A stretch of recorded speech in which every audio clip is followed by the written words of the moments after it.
isn't it? So any study of biology depends on a collection, a reference collection, because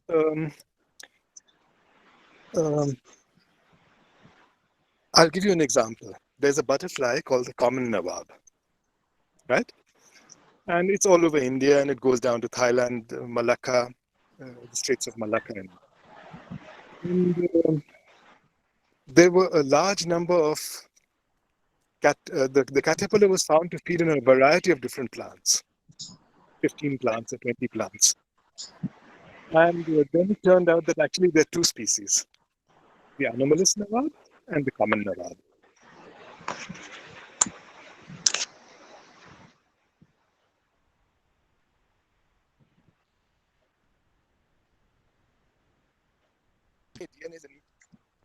DNA is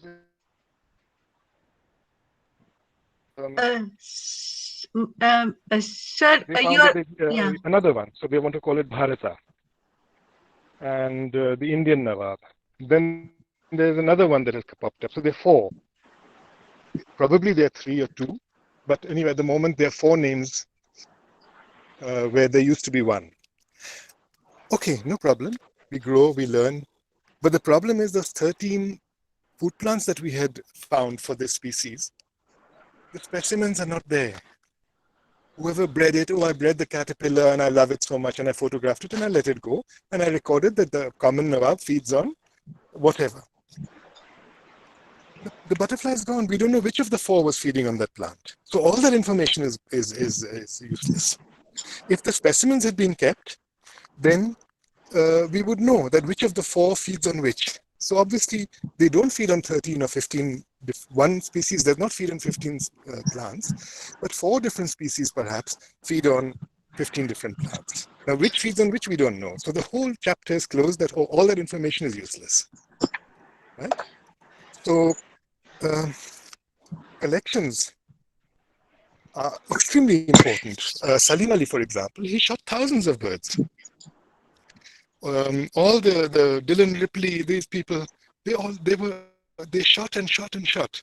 And that is the only way that today you can, with the binoculars, you can go and say, oh, this is that, and this is that. Because we clarified they clarified the distribution, they clarified everything. So now we know what the differences are between the birds. But that is based on 30,000 skins, 50,000 skins. 50,000 skins mean 50,000 birds. And 50,000 birds that they decided to preserve. And there might have been another 50,000 which they said, oh, this is a common one, reject it. Isn't it? So in the beginning, until we get to know what is going on, we have to build collections. And I found that collections in our country are sadly lacking because everybody wants to be an expert on the basis of photography, which takes 125th of a second. But if you have a specimen, it takes days and weeks to preserve it. And it's a question of maintaining it. It's a task that never ends. So few people want to go to that effort. But what we have institutions like the Wildlife Institute of India. They call themselves a premier research institution. We do not have a single collection of anything. On what are they basing their identifications? It's the same. And then I got an opportunity to write for some government publication. And they said, choose your topic. So I decided to pick this thing of collections, the importance of collections in conservation. And I wrote to the institutions in India that have large insect holdings, the National Collection with the Zoological Survey of India, the Forest Research Institute, Indian Agricultural Research Institute.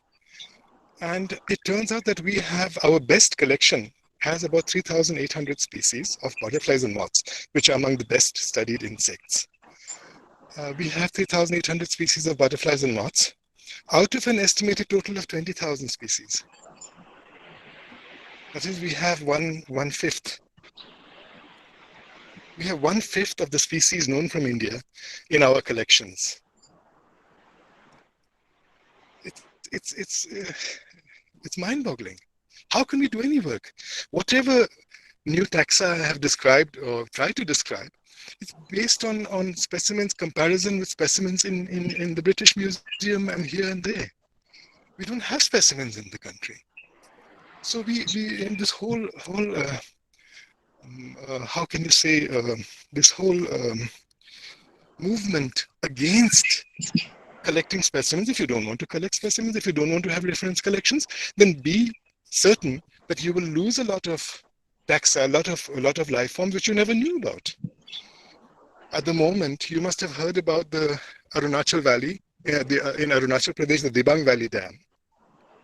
It is one of the richest biodiversity areas, I would say, on the Asian continent, the Dibang Valley. Untouched forest, one of the few places in India where you can look out over a landscape and not see a human being or a human habitation. And they're building a dam there.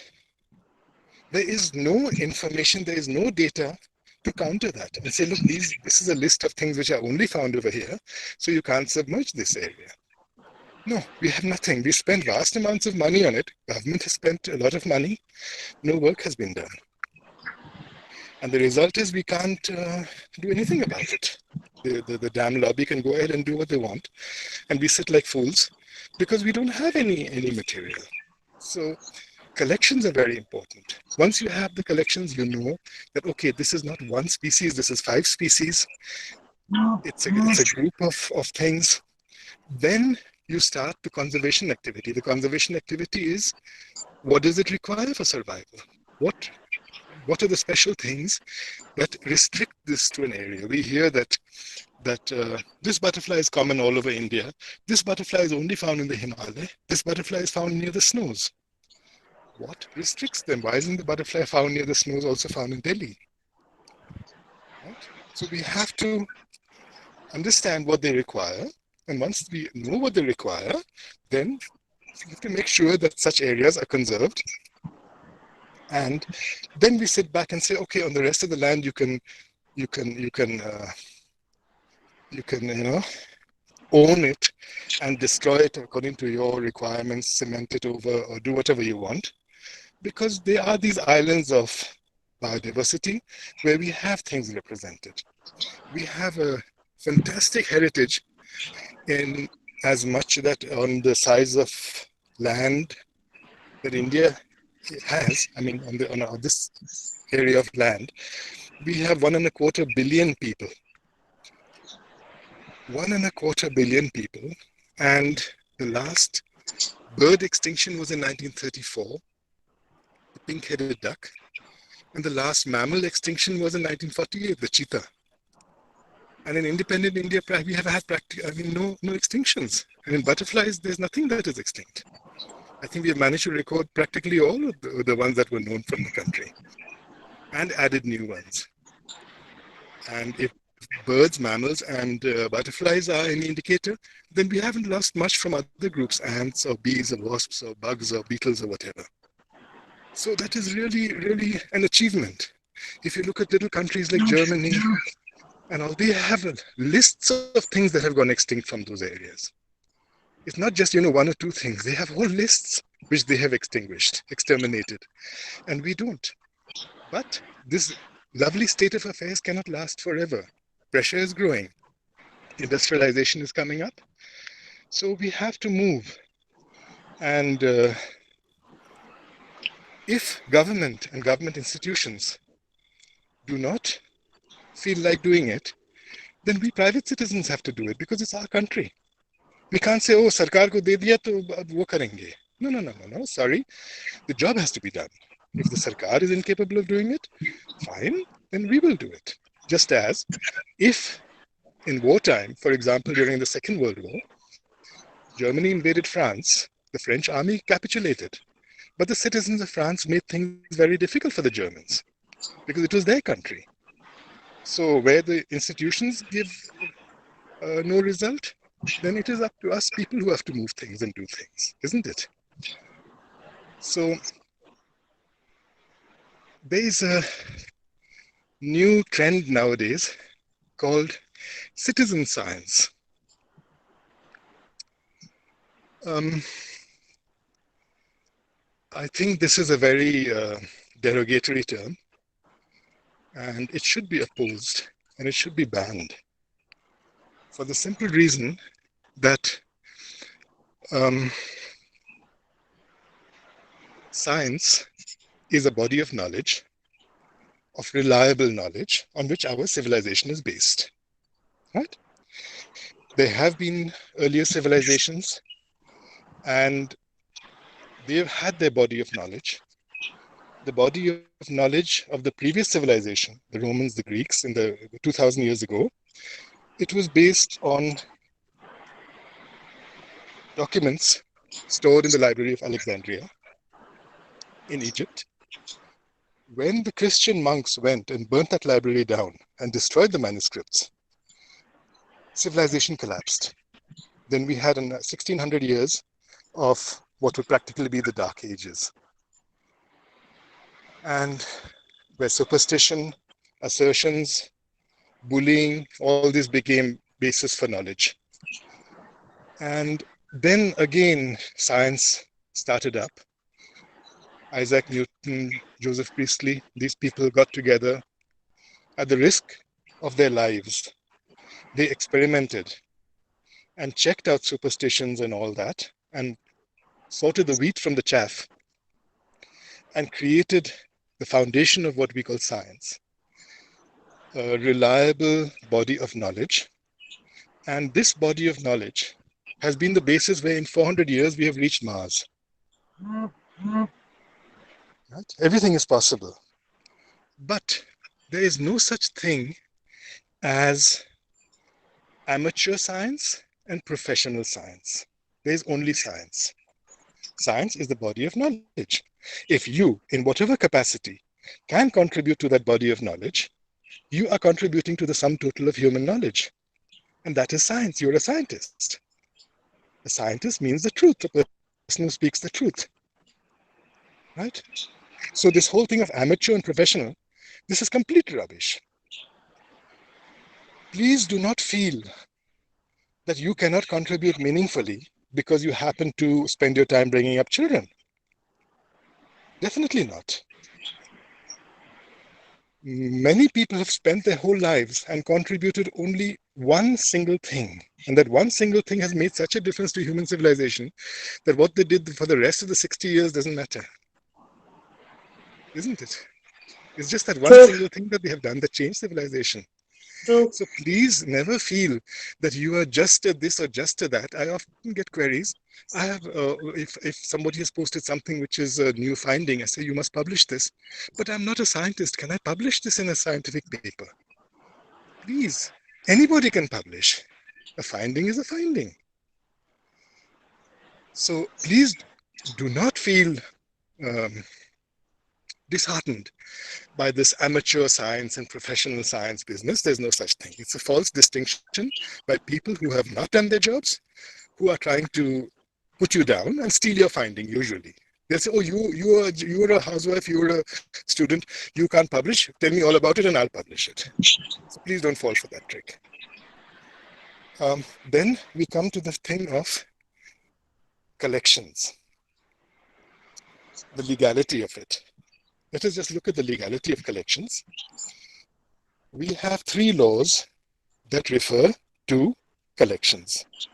One is the Indian Forest Act, which designates large areas of the country as government forests and under their protection. Good.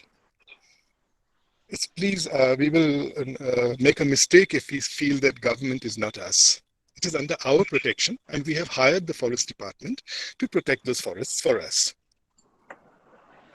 The second is the Wildlife Protection Act 1972, and the third is the Indian Biodiversity Act 2002. So the Indian Wildlife Protection Act is actually nothing new. When we were independent, when we got independence, then there were 560 independent countries on the subcontinent of India, and they were amalgamated into, at the time, 2 countries, Pakistan and India, which later became 3 countries. And each of those states had hunting laws. In some places, the killing of tigers was completely forbidden. In some areas, it was permitted. In some areas, it was mandatory. If you see anything, if you are hunting something and you happen to see a tiger, please shoot the tiger first. So it depended area-wise, but there were very robust hunting laws in place. Namaskar. And these were merged together in the Indian Wildlife Protection Act, which is a political stunt because it banned all hunting. It banned all killing. In the 50 years since this act was formulated, it has not done anything particular for Indian wildlife. The only thing is that earlier, each forest block used to have a forest guard who answered to a forester, who answered to the range forest officer, who was responsible to the divisional forest officer, and then the conservator. And with this hierarchy, at the beginning in winter, in the rainy season, after animals have bred, the forest guard was expected to give a list of animals in his beat. There's so many sambars, so many cheetahs, so many tigers, so many leopards, so many this, so many that. And this information was submitted, it reached the conservator, and then they decided what the carrying capacity of that area was. So suppose on our estate we have 3 sambar. Now 3 sambar is the amount of sambars that can comfortably live over here and not chew out everything, not eat up everything. Now suppose it's a male and 2 does, a stag and 2 does, and suppose both the does have given birth, so they have now 5 sambar. So, okay, leave that alone. But suppose by something, because next year there will be again 3 sambar because the tiger will take 2, right, in the course of the year, fine. Now suppose by something they have twins, and now they're 7 sambar. Now 7 sambar is going to be too much for this thing. They'll eat up everything. So then a hunting permit will be given for 1 sambar. Okay, so that will be sold. Hunters, please come, and you can shoot 1 sambar. Now, the hunter is not going to come and shoot a female or a baby. They will shoot the oldest male because he has the biggest horns. So the oldest male gets taken out, a young male comes in his place. That is how hunting is controlled. Management. Now you've banned hunting. You've banned hunting, so what happens is that today in Uttarakhand, we have 16,000 villages. Out of them, 1,050 have been abandoned. All agriculture, all horticulture is finished. Why? Because the whole night we have wild boar in the fields, and the whole day we have monkeys in the fields. The farmer, if he tries to protect his crops, he is penalized. He becomes a criminal if he kills a wild boar. If you want to kill a wild boar, then if I'm a subsistence farmer, I have to go to the DFO in Nainital, 25 kilometers away, ask for permission, pay money, get chased around 3 or 4 times. Finally, if I get the DFO will ask for permission from the chief wildlife warden in Dehradun. Finally, the chief wildlife warden might give the permission. Then I come back and I can then kill the wild boar on my land, not off my land. And after that, if I do manage to kill the wild boar, then I'm supposed to take the wild boar and hand it over to the forest department, the corpse. It's illogical. So wild boar, they come in the night, they destroy your field. It looks like a tractor has been through it in the morning. A standing crop, it looks as if somebody has driven a tractor up and down that field. Okay. So by the time your crop is finished, is wrecked, then you have nothing to feed your children, so you go to Delhi and get a job on in the slums somewhere. 1,000 villages, which had been there for thousands of years, emptied out because of a hunting law made 50 years ago. That is the tyranny of the middle class emotions over the reality of a subsistence farmer. Remember, when the French Revolution happened, the French Revolution was a revolt from the poorer classes against the middle class and against the aristocracy. And the first thing that was changed, that was repealed after the French Revolution was successful, were the hunting laws. That is the most irritating thing for the agricultural economy. So when we go around and piously say, oh, there should be no hunting, there should be no this, we should realize that for the farmer, for the person who's actually facing those wild animals, life is completely different. And the whole ethics of not killing something, he sees it as something imposed on him by a middle class who have their food security, who have the economic security, which the farmer doesn't have. His food security is in his field. And if that is destroyed, that's the end of him. Okay, that's my criticism of the Wildlife Protection Act. It is an illogical act, and it has resulted in disaster. Now, to move on, in 1986, a lot of butterflies were added.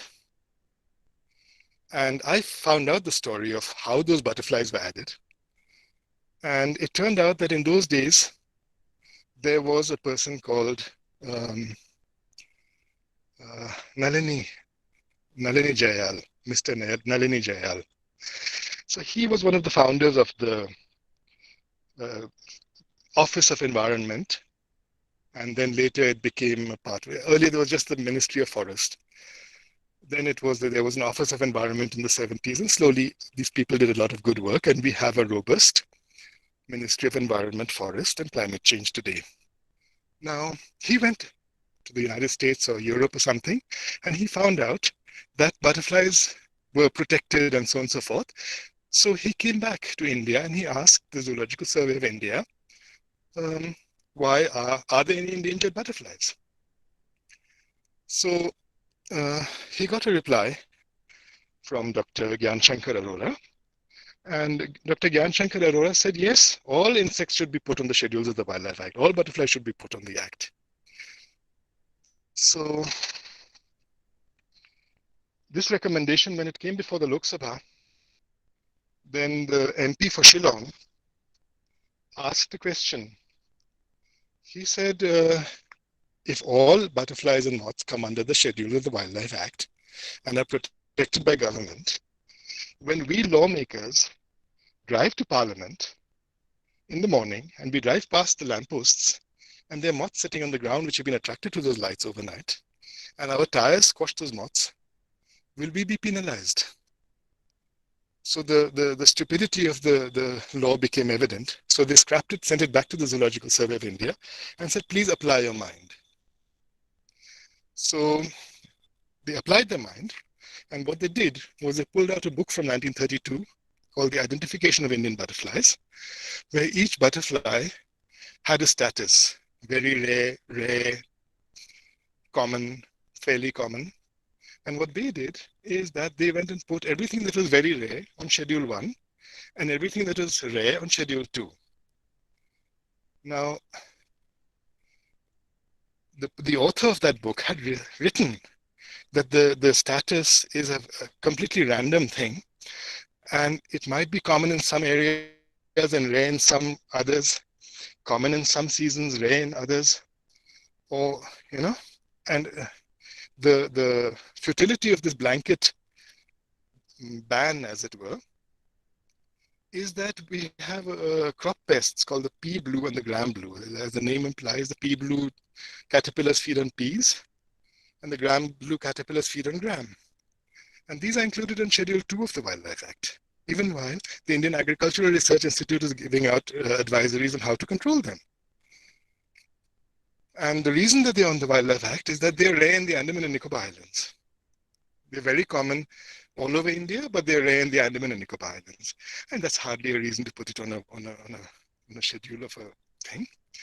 So we have tried, because when you have put the rare and the very rare ones on a schedule, which means that you need permission to study them, what you have done is banned their study, for the simple reason that it is rare because we don't know the habits of the creature. We don't know where to find it. If there is a butterfly that was recorded over here in the 1930s, and then I've recorded it again now, it does not mean that the butterfly was dead for 90 years. It means it was there all along, but I didn't know where or when to look for it. So the minimum population was there. It has been coming along, and there was a butterfly called, I don't know what it's called, the common name, but it's called Proboscis anadi. It was known from two specimens from the Western Himalaya, from Mussoorie. And in the 1890s it had been collected, two specimens. It's known in the Eastern Himalaya. And one day I was sitting on our veranda with a friend, and I looked out, and it was this time, dusk, when it's just, you can see the outline of the mountains and the bright sky, but it's dark otherwise. And I saw this thing bobbing up and down. So I wonder, I say, is it a moth or what is it? Anyway, I took a net and I went and caught it, brought it back. Oh, it's a skipper. We couldn't identify it offhand. It's a skipper, fine. And we were just looking over it, and then I looked up, and there was another one over there. So I said, oh boy, is that something else? Or the same thing? I mean, we went and took that, same thing. By the time we decided to do skipper and so on and so forth, looked up, and there was a third one over there. And I took at different locations around our house, I took a series of 15 or something. And I found that in one week during the year, they were everywhere. They were everywhere. Any place I look up at the time, because once I know where to look for them, there's one. They were everywhere. But they only fly for half an hour at dusk. So nobody had actually looked for them for that half an hour in that period of the year, in that week at dusk, and therefore it was a very rare butterfly. Only two had been ever recorded. And once you know where to look for them and when to look for them, they're common. Any amount of them. You take one, another one moves in. You know that candy game you have on videos, the children play, you knock out 3 candies and the whole thing falls in. It's the same thing. It's a network of them all over. Suddenly you take one, the guy next door says, oh, that beet is empty, I'll go in over there. And somebody else comes and takes this guy's beet up. There are heaps of them, right? So rare and common are very outmoded terms. It has to be presence or absence. Has this thing been recorded? Even if one specimen is known recently, then the population has survived. So the things that have been put on the schedules are the things that needed to study the most. And that, of course, has been banned and tied up in paperwork. So it is a silly law. It shouldn't have happened. And you must have heard of this thing about European populations of insects dropping, and the windscreens are not affected by insects when you drive at night and all that. This has largely to do with the invention of a chemical called glyphosate in 1974. And I was reading a book by, I forget his name, In Pursuit of Butterflies, it's called. He's an Englishman who worked in England, and he was passionate, he still is passionate about butterflies. And he says in the summer of 1976, it was a year of butterflies, a lot of butterflies. Like this year, we've had a lot of butterflies all over the country. So 1976 was a similar year in Europe. And there were butterflies everywhere. And he and his friend went to look for a particular blue. And while they were there, somebody wrote a letter to the Times. And then there were a spate of letters. And suddenly butterfly collecting became a very bad thing. And he says that after 1976, all the butterfly collectors I knew either went underground, became bird watchers, or started collecting abroad. But British butterfly collecting stopped. By 1983, this is 1976, 1983, they had made legislation against butterfly collecting over most of Europe. And in 1986, a group of amateur Germans, they decided that they would put up malaise, M-A-L-A-I-S-E, malaise traps, which are large open-mouthed bags, netting bags, which you put up in a windy place, and the bag leads into a killing jar. So whatever is flying past, some of them get into this malaise trap, and they are collected.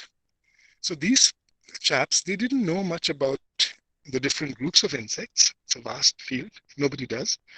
But what they did is that they preserved these collections over the years in alcohol. And they did this for 30 years consistently in 30 protected areas in Germany. And by 2016, when they compared what they had, they found that over the years, insect collections by weight had dropped by 78%. In protected areas, the population had tumbled by 78% in 30 years. And no major journals were willing to publish this, so they published their finding in a very out-of-the-way little journal. But still, it made waves. And then it turned out that there was no government agency throughout the world who had made a comparative study. Yeah? One would have expected that such a simple thing should have been done by the so-called government laboratories and monitors and surveys and whatnots, but nobody had done it. And the question arose, what happened to those? Why have populations tumbled by 80%? And the answer was not far to look.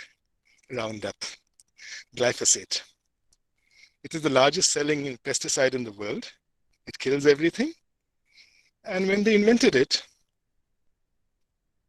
they must have realized the implications that if people started using this, insect populations would tumble. Bird populations would tumble. Insectivorous birds, amphibians, reptiles, anything that ate insects, the whole chain would collapse. So what did they do? They created a movement against the monitors, who were the butterfly collectors. Because the butterfly collectors, or if the marketing of glyphosate had started up in the 1970s and the populations had dropped 10%, the butterfly collectors would have been the ones who rang the alarm bell and said, watch out, this is trouble. Just as the vast army of bird watchers in India will ring the alarm bell if any bird populations get affected. We citizens have to keep an eye on things. And Bayer, who was the manufacturer of, or the Monsanto, Bayer is now the owner of Monsanto. And Monsanto had engineered this lovely campaign to blacken the names of butterfly collectors, and thereby they pulled out the whole monitoring system for insects. And all over the continent of Western Europe, Eastern Europe, of course, I don't think they use that much, but Western Europe is in disaster mode. Now that they started surveying the insectivore populations in Britain, they found that a flycatcher's population has dropped by 95%. 95%. It's over. You finished it. There's no food for it to eat. So these are the dirty little corporate tricks, and they play on the emotions of a public which does not want to think things through, but wants pre-fed slogans. Save the butterfly, stop the butterfly collector. The truth is, it's impossible to wipe anything out by collecting. Nothing has been wiped out so far by collecting. Insect. Yes, you can wipe out peacocks, you can wipe out bustards, you can wipe out things like that by shooting them, killing them, whatever. But insects, No, nobody's managed that yet. There's not a single insect that has been wiped out by collecting. They beat a drum about the large copper in Britain. The large copper was last seen in the 1840s when collecting started, and then there was this large number of people collecting it, and then it got wiped out. And then they brought the population from Holland. They tried to reintroduce it in the Fens, which is a swampy area in England where this large copper used to occur. And the experiment was unsuccessful. So the habitat had changed. It wasn't collected, it was the habitat. But anyway, that's the way things go. So I think I've talked far too long. So I'll ask Shakha to please unplug me now. And I will say, please take up your role as citizens, contribute to the country, contribute to knowledge. We each have our little things to focus on and to make. And please do not feel afraid to do good for the country or for humanity, for science. Right? If you're breeding butterflies, please do it. If you are oh, wait. I didn't wind this up. I got sidelined into this whole talk of protection. So the Wildlife Protection Act provides protection for about 340 butterfly species out of 1,325 or something. So there's still 1,000 that are perfectly legal for you to study and breed and do whatever you want to. And the third thing is the Indian Biodiversity Act. And in that, the export of insects the export of anything is forbidden. So the Forest Act prevents you from taking anything out of a protected area, even a dried leaf. Yeah? So you need permission if you from a reserve forest, from a national park, from a sanctuary. If you even want to take a dried leaf out, then you need permission, written permission. Beyond that, if these 340 butterflies are protected throughout the country, even on your lawn, on your balcony, and the Indian Biodiversity Act, the Biodiversity Act 2002 says don't send abroad after the tamasha with the haldi and the basmati rice. So you need permission before you can take that out, and therefore, if somebody tries to patent something, then it'll be illegal. So I urge you, if you do wish to study butterflies or any part of nature, please familiarize yourself with the laws. These are these 3 laws.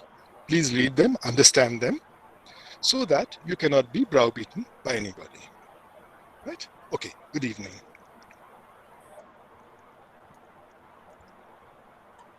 Thank you. Yeah, Gitanjali ma'am, carry on, please. No. I thought I wanted to tell you to unmute yourself and speak. Yeah. Hello. Hello. Hanji. Thank you, Peter sir. It was a wonderful speech. In fact, it was a nice presentation. And we always love hearing from you anytime. It's really, I am so honored, and I feel myself so privileged also to wind up this whole presentation session. So this session is open for question answers now. If anybody wants to ask anything from Peter sir, he or she can please unmute himself or herself and can ask anything. I can hardly hear you. There's something has put my volume completely down. Is there something that I have not done or done? Earlier I could hear you clearly, now I can't hear you. Sir, we can hear you. Huh? We can hear you properly, sir. Okay, I can't hear you. So, okay. Sir, are you using earplug? No, I've done something. You have done something. You were holding your mobile on hand for a long time. You could have pressed the volume down button. Yeah, maybe that is the reason. Let's try the volume up button so that you can hear all of us, sir. Smita is our technical expert, sir. Instantly, she will give the solution. Hello. Sir, can you hear us now? No, well, I wish I could go on the loudspeaker. No, you just need to check your volume button, sir. The volume. I put them up full. Oh, okay. Hello. No problem, sir. Sir, looking at the dark background, I hope there's no leopard lurking around your place. No leopard would dream of doing anything to me. I'm too fat. And hello. Hello. Yeah. Any questions, please? Yes, sir. Sir, I have a question. You were talking about the managed hunting or something according to the law that existed previously. But don't you think that has stopped poaching to a level, sir? I mean, though it didn't do any other good, didn't it stop the poaching of a lot of... I really can't hear. 1 second, 1 second. Yeah, sure. If you have earphones, or use earphone. Sir, you can use your earphone. Is Yeah, it you there? can use. If you have earphones, sir, use your earphone. I got it. It's come suddenly. It's come. Okay. Okay. Yeah, Samita, carry on. Sir, my question was like you were discussing about this managed hunting. I mean, with the previous law, according to the Wildlife Protection Act or something. But don't you think the change in the law has brought down poaching to an extent? I mean, everything that was see, a lot of when there was managed hunting, and let me tell you that managed hunting is still going on all over Europe and North America. Okay, that is how they're keeping their things in check. So at that time, if I was a hunter who had paid 5,000 rupees to shoot a sambar, and I came with my team over here, and I started hunting for the thing, it takes time to do it. You can't just come and shoot and go. It takes time. Then nobody else would dream of coming in that forest at that time. No poachers or anybody, because there's already Sahab log or whatever with their guns. Point number one. Point number two, there is a hisab for all the animals all over the country. So if suddenly there are 12 elephants in this forest guard's beat, and suddenly there are 6 elephants, so the conservators are going to say, what happened to 6 elephants? Where are the bodies? What happened to them? At the moment, we have no figures for any wildlife in India. We have no idea of how many tigers, how many swamp deers. We have nothing, nothing except the tiger. And there too the figures are fudged. But at that time, the forest guard on the ground, he knew, and he was responsible for this amount of barking deer and sambals and whatever that was in his beat. So it was monitored. So obviously, because poachers are not going to come without the forest guard's knowledge. Okay, I'm not talking about the rhino hunters. I'm talking about the average deer killers, the village and that. So they don't do anything without the forest guard's knowledge. Okay. And the forest guard will say, look guys, I'll get into trouble, so please don't. Okay. So that is how it is. Nowadays, this is completely open for everybody to come and do what you want because there's no data. Okay, so there's one question. For butterfly tagging, do we need permission? No. Non-scheduled species. I just told you, if the 1,000 species that are not on the schedules, you're welcome to do what you like. Okay. So there's another question from Manik Deshmukh. How do butterflies cool themselves in hot condition? Hello? How do butterflies cool themselves? Yeah, how do butterflies cool themselves in hot condition? Actually, butterflies are not known to have a cooling system like respiration or something. So that is why most butterflies cannot colonize hot areas because they overheat and die. So that is why so many butterflies are in the Himalaya, but few butterflies are on the plains. Uttarakhand has, I think, 450 species, but the plains, the Gangetic plains, Delhi and all have about 100, less than 100. So this is one of the reasons. We have a thing called the large cabbage white, which is common in the hills. It goes down every year in October, raises a generation on mustard and cabbage and cauliflower crops in the winter, and raises and another brood, another generation comes out in March, April, they fly around, and then in summer they die of the heat. So that is why they can't colonize the plains. Otherwise, the large cabbage whites would have been all over India. So Sir, okay. Continue, sir. Sorry. they don't have a cooling system that we know of. Okay. Yeah. Okay, sir. This question is from Jyoti Karat. I'm just reading out. Hello, thanks for organizing this. I was wondering if we can ask what were your earliest observations of climate change and what were the reactions of your peers nationally and internationally to it? I'm asking in the context of climate change science not getting its due recognition for a very long time. Okay. Question is from Jyoti Karat. Yeah, that's fine.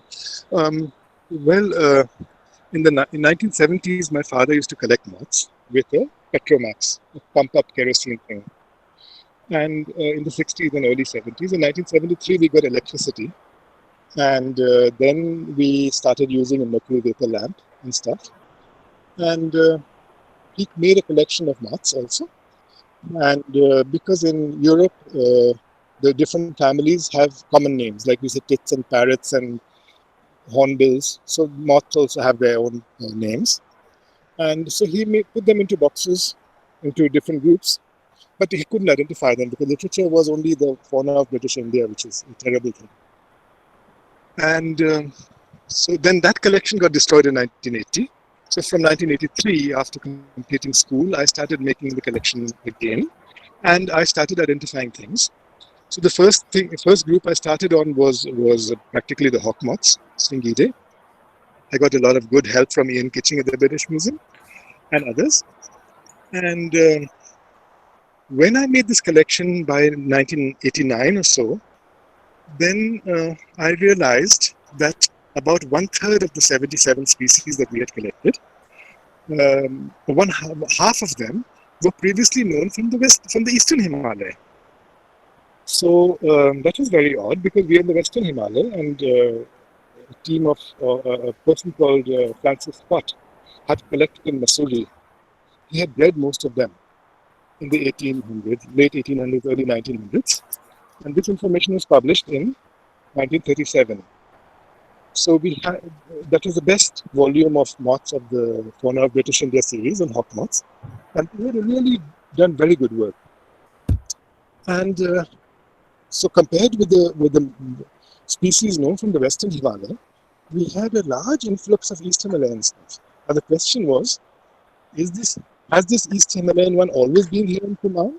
And the transition zone is between Nainital and Mussoorie, which is 200 kilometers? Or have they moved in recently? So when I found the wing of one of these East Himalayan ones in a hotel in Simla, then it clicked in my mind that this was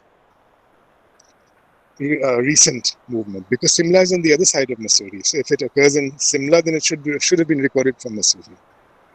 So I published these findings, and before that I gave a talk on this in the University of Oxford, Jesus College, to the University Entomological Society.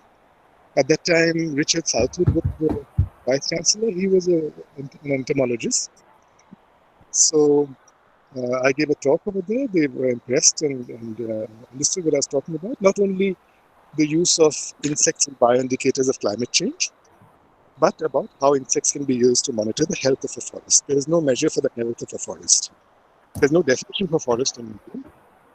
The way we define a forest, there's no measure for the health. So it was published in the Zoological Survey of India as an occasional paper, number 156, but they didn't publish the references. So you can imagine that a scientific paper without references is quite lame. That is why I never publish anything again with the Zoological Survey of India. And anyway, so this study basically predicted that East Himalayan climate was moving westwards, which fitted with the predictions for climate change at the time in the Gaia Atlas of Climate Management, where they said that the Western Himalaya would be getting warmer and wetter.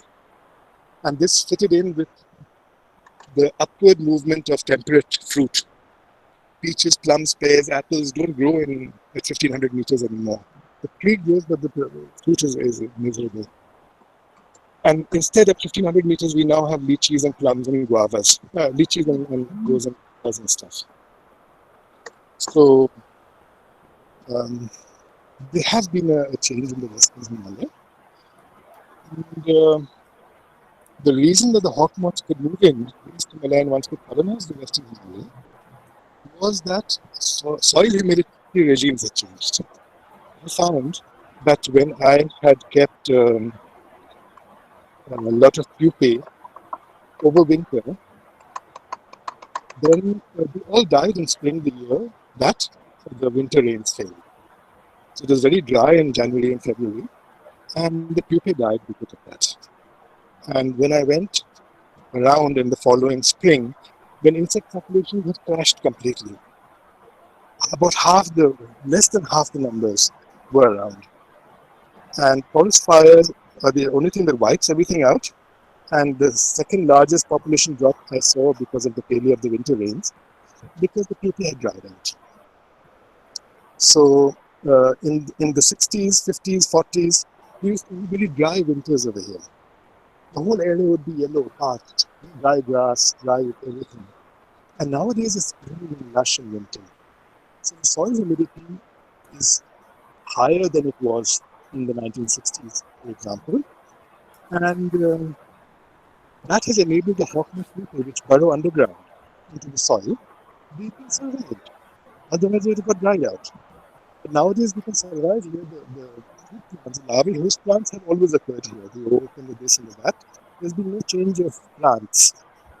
No new plants have moved in and enabling these moths to move in. A small change, like the soil humidity regimes, have changed. So that is the effect of climate change, and that is how it was tracked.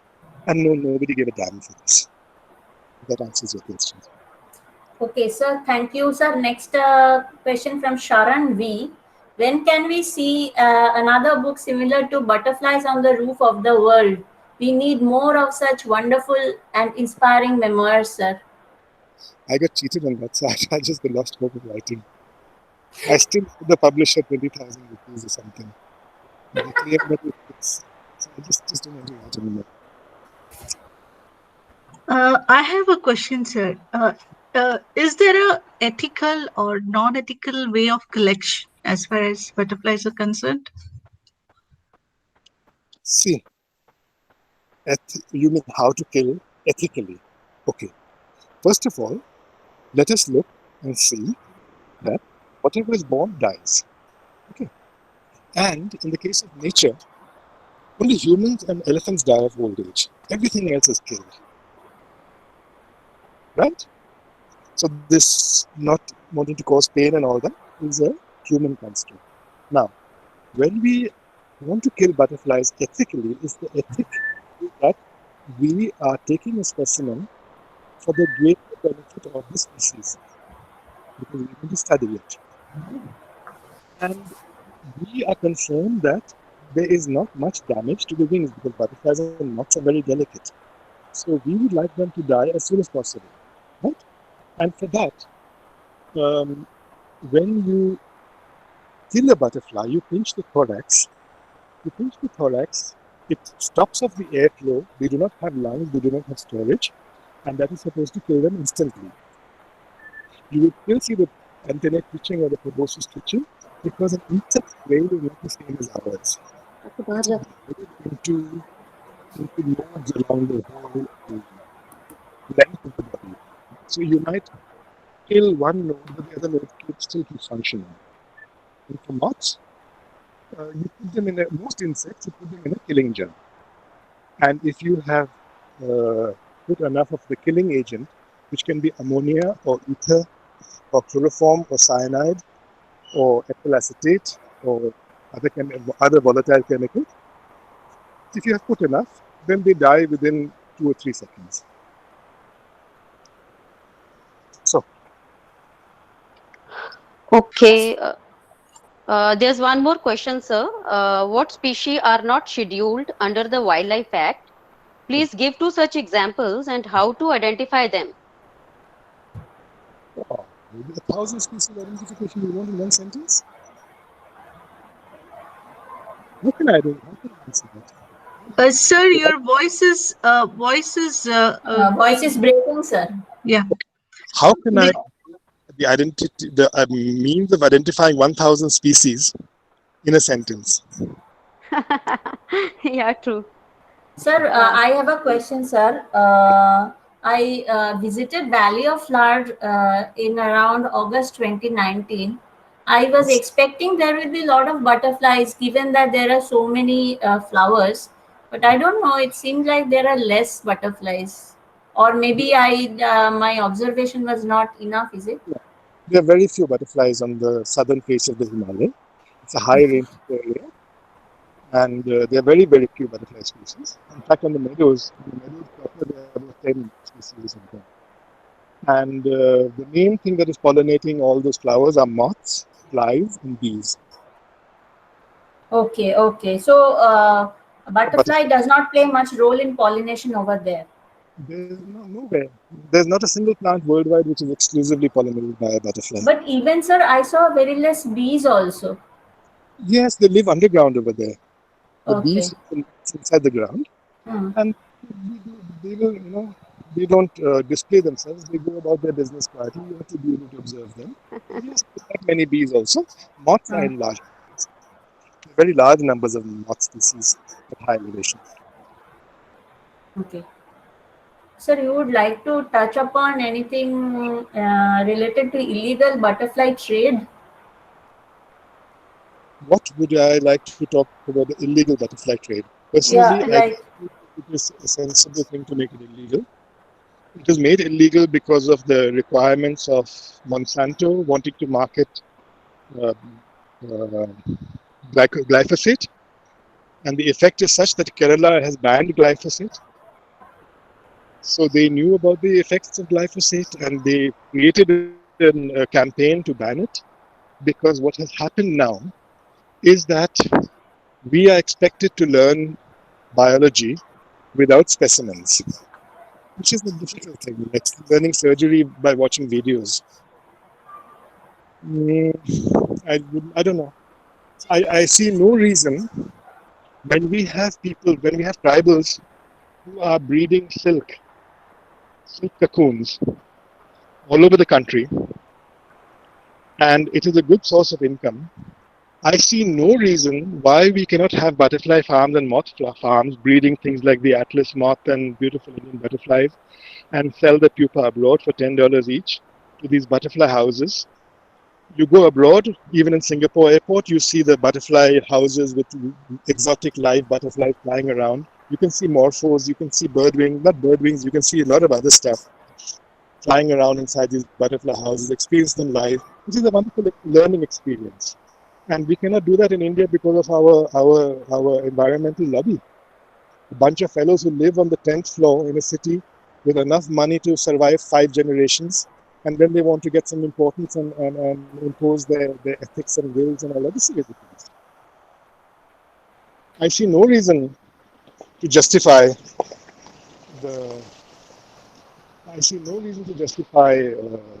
making insects illegal. Absolutely no reason.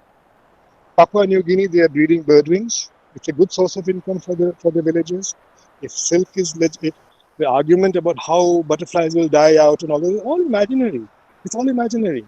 If the silk moth hasn't died out because of breeding, then there's no reason why a oak leaf or a southern birdwing or something will die. My God, once it's an economic thing, they'll breed it.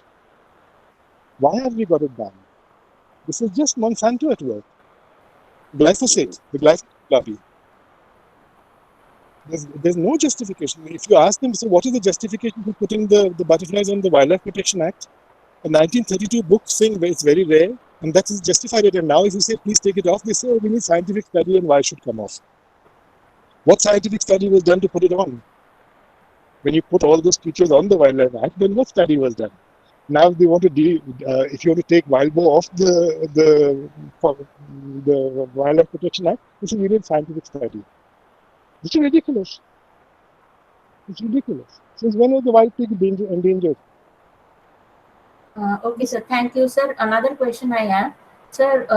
Now, as common citizen, most of the like naturalists or someone who is like working on butterflies or birds, they say that plant host put host plants in your balcony or terrace, and this will attract butterflies and moths and birds or whatever. So to what extent this should be encouraged, or what is your comment on that?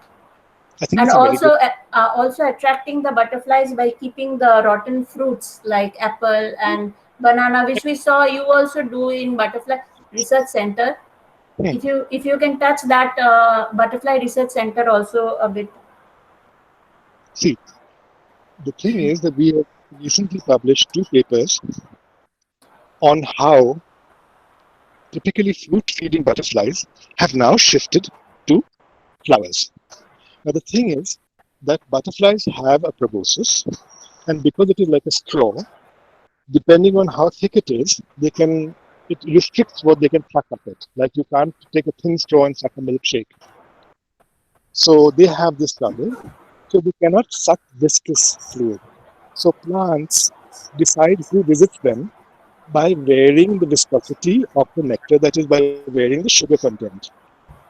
10 to 30% sugar, butterfly can suck up. If there's more than 30% sugar, then the bees come. Okay, and the butterfly can't suck it up. Now, we have a large number of butterflies, very stout bodies, who need a high quantity of sugar energy, and they have thin proboscis. So they used to go to tree sap and fruit, where they got a higher dosage of sugars without being viscous in the form of alcohol.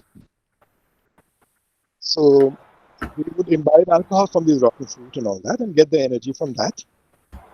Like the oak leaf butterfly, that's why the oak leaf butterfly has the leaf pattern, because it feeds on dead rotten fruit on the ground among the leaves. Now there are no fruit trees left. So butterflies that typically feed on rotten fruit, they are now shifting to flowers because there is no rotten fruit. So if you are supplementing that, if you're planting fruit trees, if you are putting out rotten fruit, then you're doing a favor, you're providing them a food source. Because fruit feeding butterfly shifting to flowers is an evolutionary change. It's a long-term change, it's not a short-term change.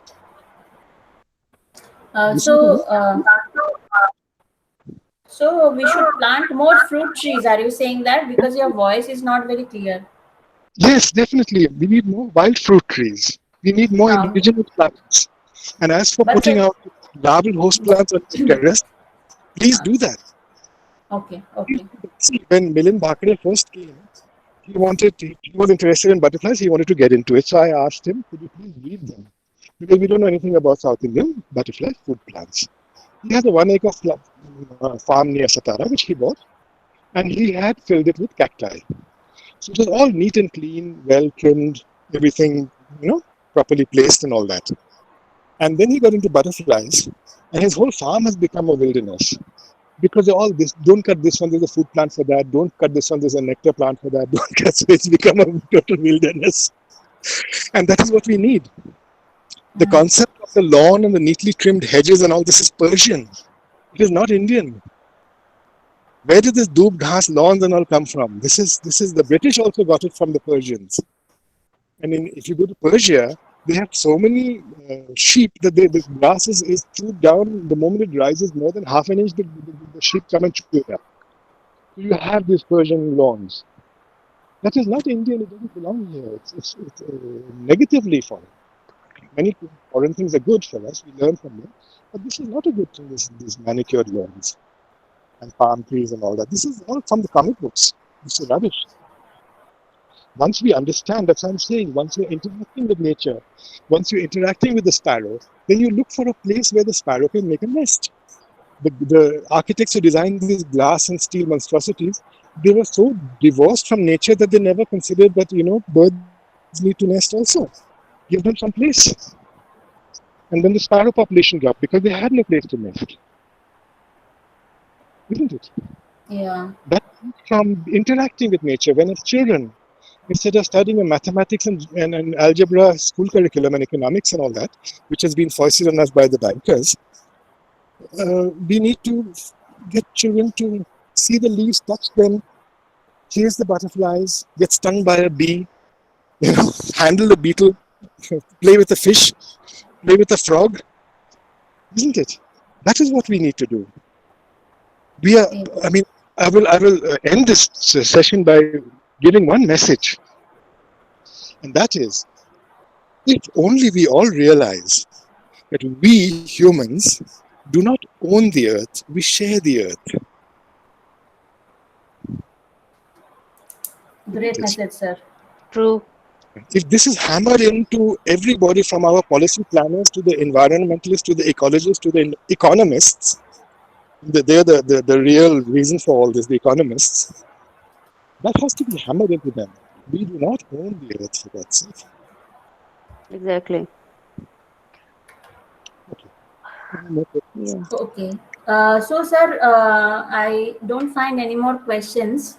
Gitanjali, is there any other question?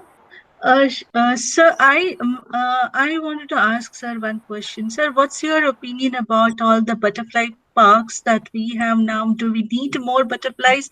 I see some are well maintained, but like some of them are really like shabbily maintained. So, of course, it's a great learning. Like when you take the kids around, like you are able to explain them, show them. You think that more such butterfly parks should be opened, or probably like on individual basis we create our own small parks, butterfly parks, like by having host plants? What's your opinion about that? What could be better than that?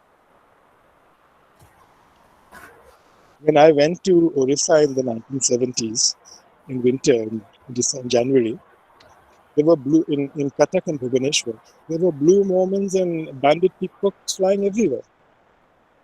Right, and we didn't have a decent net. I couldn't catch any, but it was a wonder to see them flying around. Now I go to Bhubaneswar and Cuttack, and I didn't see any. The food plant is lemon. So even lemon trees are not being planted. Or if they're being planted, they're being sprayed. So if we all have our little gardens with a little lemon tree, or we have our pet fancies, some people like frogs, some people like bugs, some people like butterflies, and we each of them share our my land with others, isn't it? With our neighbors, then of course it's highly to be encouraged. And as far as butterfly parks all over the country, please, there's no such thing as a badly managed butterfly park. Because if the food plant is going and it's not cared for, that's even better. If it's neatly trimmed and sprayed and all that, then it's not a butterfly park. The more we return to the natural plant community, let the kikar grow in Delhi, let the oaks grow in the Himalaya, let these things happen, and the creatures will return. Isn't it? The more the merrier, so much happier. True. Yes. Sir, one question has come. How do we appeal government to bring necessary changes from Green Hope? See, an effort was made by butterfly workers to change the schedules of the Wildlife Act. Government sent this proposal to the Wildlife Institute, where this person, what is his name, I forget it. So he hardly works on butterflies, but sort of he handles the butterfly desk of the Wildlife Institute, which is the premier government institution. And he, together with a person from the Forest Research Institute, they sat together and justified the whole thing and said, everything is fine on this list, there's no need to change anything. Right? And the damage they have done, in real time, the damage that they have done by, staying out of trouble and just don't be controversial and just say everything is fine, no need to change anything. Because if they had said, yes, this needs change, then you need to justify it, you need knowledge, you need all that. VP Unial at the Wildlife Institute, got this thing from the ministry to say, does it do these schedules need review? And he and Arun Pratap Singh said, no, it's all absolutely all right. So we have to go to court for that. Mhm. So let us do that, sir. Yes, sure. At the moment, I'm trying to save this forest estate over here, the forest land which the local DFO wants Sir, to. would you like to share a little bit on that, the Uttarakhand Forest, the issue which you have taken up with the government and the progress? Little bit only, sir, if you can share. The progress about this Jones estate being a forest and being built up now. I remember, sir, you were taking up the saving of forest, and there was some destruction and the forest definition, all that thing you had shared. Nobody's interested in it. Nobody's interested for the simple reason that they are making money and they do not want to be disturbed while they're making money. So nobody really cares for the country. Nobody cares for the water security. All government last year, when the trouble was happening, then they were asking for recommendations on what to do about the water and what to do and do. Everything's been forgotten and brushed under the carpet now. Right now, the thing is to reduce the environmental impact norms. So these are all temporary face-saving, knee-jerk reactions. And our water policy, which is the draft water policy, the national water policy which they are drafting, it does not even mention the forest department or forests. It's all about, saving water in dams and this and that. When our ancients had already clarified that Shivji ka jata stopped Ganga, stopped her anger, and you know the story about Ganga and how Ganga came to earth. Yeah. Right? So that is what the story embodies. That the forests are Shivji's jata. They're not calling her their jata. This is the forest that's when Ganga rains down, then Shivji's jata puts it under the ground, lets it percolate into the soil, and then it's released over the whole year. When we have all this knowledge, we don't want to listen. So I'm personally, let it go where it's going. I've lost heart. It's just not worth the effort, because you see, if there is if you're saying something sensible for the benefit of everybody, and a small lobby of profiteers want to silence you, then they have everything on their side. Yeah. Hello. They have everything on their side. So how long are you going to try to change it? It's better that you let the thing that you're trying to stop, let it run to its logical conclusion, let thousands of hundreds or lakhs of people die of thirst, and then you will be forced to do what I've been saying all along. True. Right? Right. Yeah, it's a mafia. It's a mafia that's working. We're working over there. So alone, it's really very, very difficult. I know. Mafia. It is a network of like-minded people. Because everybody's see, economics is based on wealth generation. Okay. True. What is the generation of wealth? Generation of wealth is the exploitation of natural resources, whether it's mineral, oil, fish, or wood. This is what creates wealth. So if you say, look, stop creating wealth because we need to conserve water, we need to do this, water security is more important than wealth generation, nobody's going to listen to you, because these international bankers have got their whole network in with the so-called economists. I had written an article saying that if a person on a policy-making body regarding regarding life support systems, right? Where did the economic angle come to it? They were trying to put a price to forests. They wanted to make a mechanism whereby they could give an economic valuation to the forest and then weigh it off against the benefit of dams or something. So I said, if there's a person who's on a policy-making body who does not know about life support systems and wants it converted to economic language in order to understand a life support system, then he doesn't belong. He or she does not belong on that policy making body. Kick that person out, True. isn't it? Get rid of that fellow. What is he doing over there? Yeah. Yeah. True. Very true. Put in by the bankers. So at the moment, India is rushing pell-mell into economic development without understanding that all the economic development models of the West depend on resources from the third world. There are not enough resources on earth for everybody to live an American lifestyle.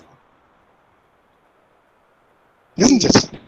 So this food, ever since in the 1990s, the World Bank opened up the economy and all that. So we've got cars, we've got all these fancy little gadgets, and we're being persuaded to buy things. But it's not going to last.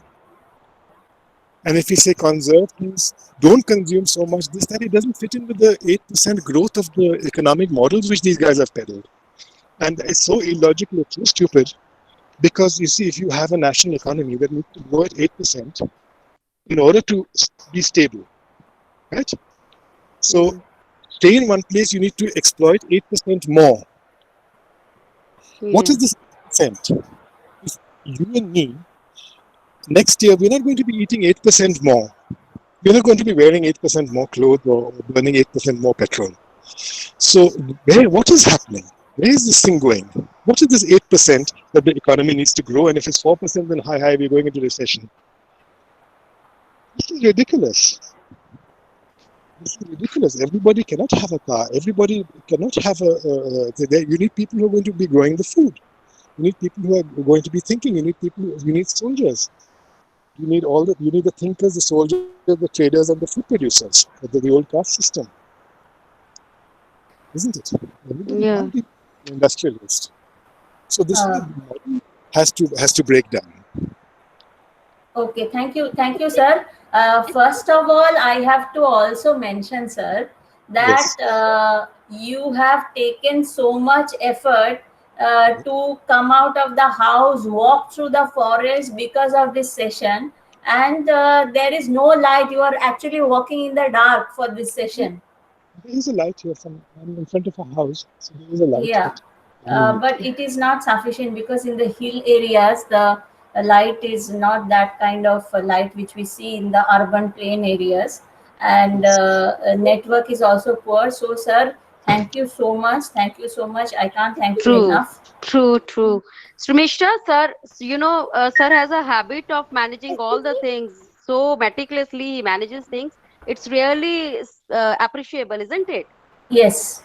So, such a lovely and wonderful interactive session. I have never attended such a interactive session ever. So, congratulations to you, Sarmishta, and thank you, sir. It's always nice and great to hear from you. Thank you very much. Thank you, Sharmishta. Thank you, Dr. Shekha, for making sir speak to us. I can't thank enough of you, and it's a big takeaway. We learned so much from you. I think we will take back what you said. Let's share the earth. Let's share the natural resources rather than just keep consuming it. Thank you. And thank you all the participants on behalf of All Ladies League for Ecology Conservation and Footsteps in the Wild. And Peter sir, we look forward to having more sessions with you on more better other topics also going forward. And I hope Sharmishta can bring sir again on our platform. Sorry, yeah, true. I only know about butterflies, so you'll have to get somebody else for the other things. Yes, sir. Okay, Sharmishta, you can say a word of thanks to sir. Yeah.